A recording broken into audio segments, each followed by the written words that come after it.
Chapter 17 An Underwater Forest. We had finally arrived on the outskirts of this forest, surely one of the finest in Captain Nemo's immense domains. He regarded it as his own, and had laid the same claim to it that, in the first days of the world, the first men had to their forests on land. Besides, who else could dispute his ownership of this underwater property? What other, bolder pioneer would come, axe in hand, to clear away its dark underbrush? This forest was made up of big tree-like plants, and when we entered beneath their huge arches, my eyes were instantly struck by the unique arrangement of their branches, an arrangement that I had never before encountered. None of the weeds carpeting the sea floor, none of the branches bristling from the shrubbery, crept or leaned or stretched on a horizontal plane. They all rose right up towards the surface of the ocean. Every filament or ribbon, no matter how thin, stood ramrod straight. Fucus plants and creepers were growing in stiff perpendicular lines, governed by the density of the element that generated them.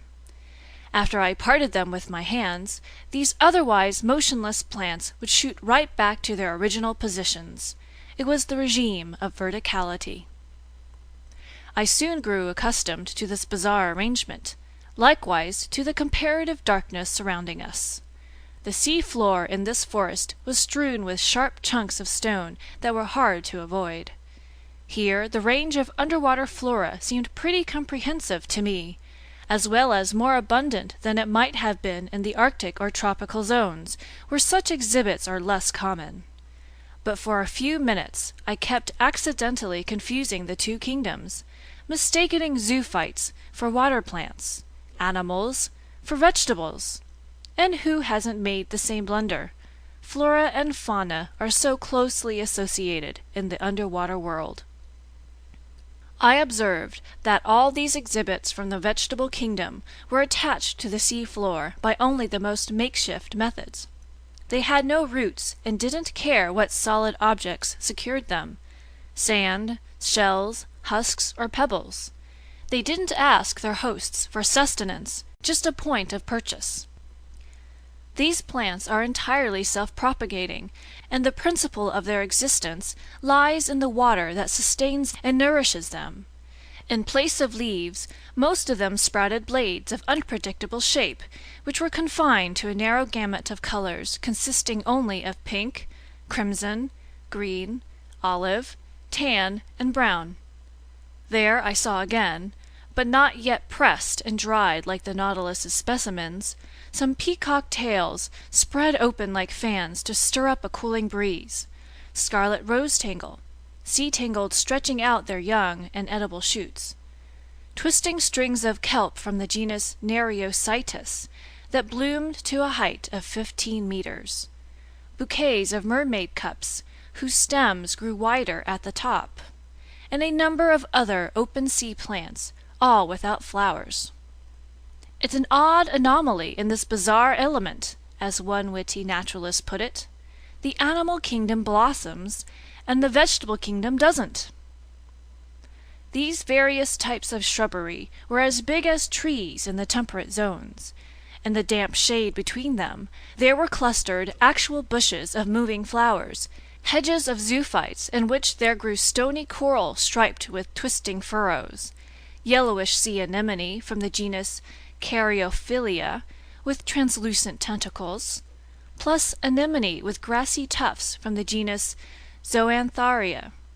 And to complete the illusion, minnows flitted from branch to branch like a swarm of hummingbirds, while there rose underfoot, like a covey of snipe, yellowfish from the genus Lepisocanthus with bristling jaws and sharp scales, flying gurnards, and pine-cone fish. Near 1 o'clock, Captain Nemo gave the signal to halt. Speaking for myself, I was glad to oblige, and we stretched out beneath an arbor of winged kelp, whose long thin tendrils stood up like arrows. This short break was a delight. It lacked only the charm of conversation, but it was impossible to speak, impossible to reply. I simply nudged my big copper headpiece against Conseil's headpiece. I saw a happy gleam in the gallant lad's eyes, and to communicate his pleasure, he jiggled around inside his carapace in the world's silliest way. After 4 hours of strolling, I was quite astonished not to feel any intense hunger. What kept my stomach in such a good mood, I'm unable to say. But in exchange, I experienced that irresistible desire for sleep that comes over every diver. Accordingly, my eyes soon closed behind their heavy glass windows, and I fell into an uncontrollable doze, which until then I had been able to fight off only through the movements of our walking. Captain Nemo and his muscular companion were already stretched out in this clear crystal, setting us a fine nap-time example. How long I was sunk in this torpor I cannot estimate, but when I awoke, it seemed as if the sun were settling towards the horizon. Captain Nemo was already up, and I had started to stretch my limbs, when an unexpected apparition brought me sharply to my feet.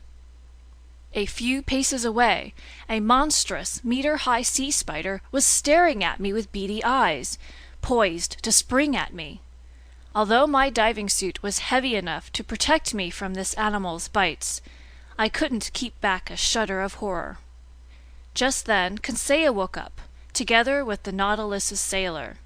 Captain Nemo alerted his companion to this hideous crustacean, which a swing of the rifle butt quickly brought down, and I watched the monster's horrible legs writhing in dreadful convulsions. This encounter reminded me that other, more daunting animals must be lurking in these dark reaches, and my diving suit might not be adequate protection against their attacks. Such thoughts hadn't previously crossed my mind, and I was determined to keep on my guard. Meanwhile, I had assumed this rest period would be the turning point in our stroll, but I was mistaken, and instead of heading back to the Nautilus, Captain Nemo continued his daring excursion. The sea floor kept sinking, and its significantly steeper slope took us to greater depths. It must have been nearly 3 o'clock when we reached a narrow valley gouged between high vertical walls and located 150 meters down. Thanks to the perfection of our equipment, we had thus gone 90 meters below the limit that nature had, until then, set on man's underwater excursions. I say 150 meters, although I had no instruments for estimating this distance. But I knew that the sun's rays, even in the clearest seas, could reach no deeper. So at precisely this point the darkness became profound. Not a single object was visible past 10 paces. Consequently, I had begun to grope my way when suddenly I saw the glow of an intense white light. Captain Nemo had just activated his electric device. His companion did likewise. Conseil and I followed suit. By turning a switch, I established contact between the induction coil and the glass spiral, and the sea, lit up by our 4 lanterns, was illuminated for a radius of 25 meters. Captain Nemo continued to plummet into the dark depths of this forest, whose shrubbery grew ever more sparse. I observed that vegetable life was disappearing more quickly than animal life. The open sea plants had already left behind the increasingly arid seafloor, where a prodigious number of animals were still swarming: zoophytes, articulates, mollusks, and fish. While we were walking, I thought the lights of our Ruhmkorff devices would automatically attract some inhabitants of these dark strata, but if they did approach us, at least they kept at a distance regrettable from the hunter's standpoint. Several times I saw Captain Nemo stop and take aim with his rifle. Then, after sighting down its barrel for a few seconds, he would straighten up and resume his walk. Finally, at around 4 o'clock, this marvelous excursion came to an end. A wall of superb rocks stood before us, imposing in its sheer mass. A pile of gigantic stone blocks, an enormous granite cliffside pitted with dark caves, but not offering a single gradient we could climb up. This was the underpinning of Crespo Island. This was land. The captain stopped suddenly. A gesture from him brought us to a halt, and however much I wanted to clear this wall, I had to stop. Here ended the domains of Captain Nemo. He had no desire to pass beyond them. Farther on lay a part of the globe he would no longer tread underfoot. Our return journey began. Captain Nemo resumed the lead in our little band, always heading forward without hesitation. I noted that we didn't follow the same path in returning to the Nautilus.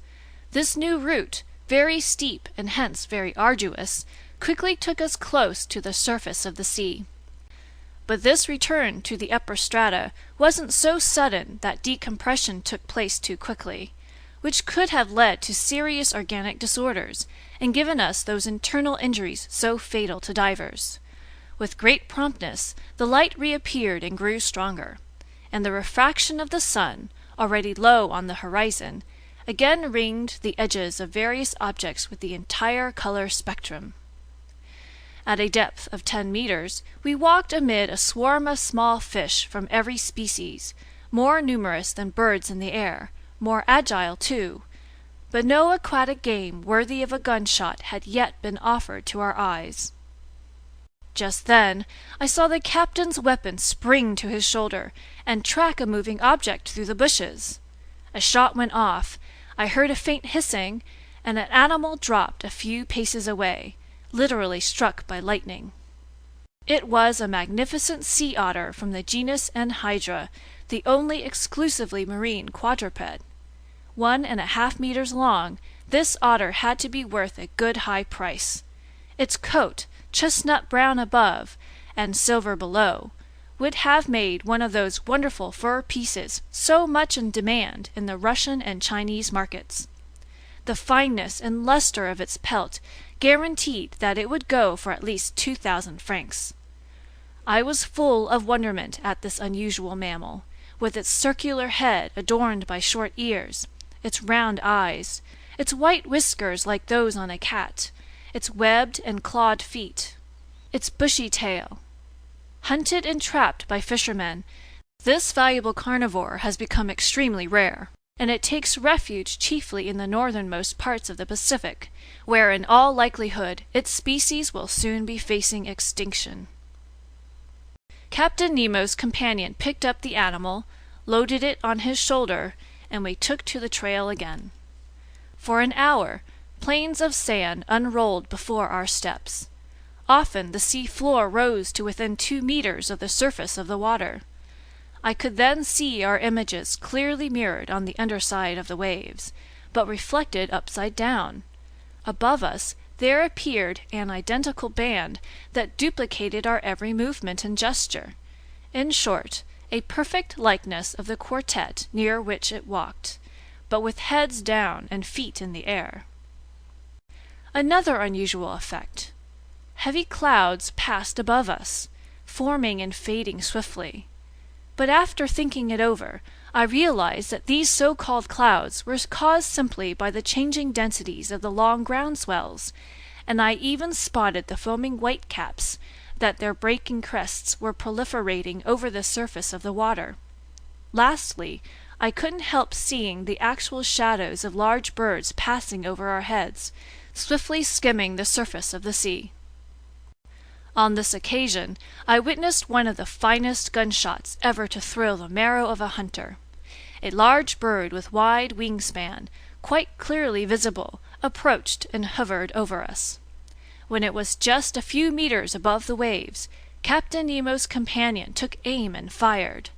The animal dropped, electrocuted, and its descent brought it within reach of our adroit hunter, who promptly took possession of it. It was an albatross of the finest species, a wonderful specimen of these open sea fowl. This incident did not interrupt our walk.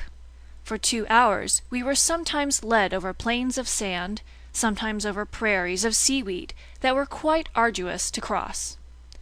In all honesty, I was dead tired by the time I spotted a hazy glow half a mile away, cutting through the darkness of the waters. It was the Nautilus's beacon. Within 20 minutes we would be on board, and there I could breathe easy again, because my tank's current air supply seemed to be quite low in oxygen. But I was reckoning without an encounter that slightly delayed our arrival. I was lagging behind some 20 paces when I saw Captain Nemo suddenly come back towards me. With his powerful hands, he sent me buckling to the ground, while his companion did the same to Conseil. At first, I didn't know what to make of this sudden assault, but I was reassured to observe the captain lying motionless beside me.